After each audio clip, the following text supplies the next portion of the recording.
MD Yasin Sheikh আপনি লিখেছেন, রোজা থাকা অবস্থায় বেশি সময় ধরে পানিতে থাকলে রোজার কোনো ক্ষতি হবে কিনা।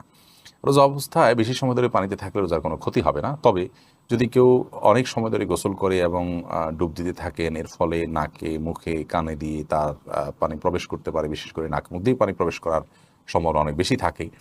তো এই সম্ভাবনার কারণে এই আশঙ্কার কারণে অনেক বেশি সময় ধরে ডুবুডুবি করা উচিত নয়, কারণ এভাবে যদি পানি ঢুকে যায় তাহলে তার রোজা ভেঙে যাবে।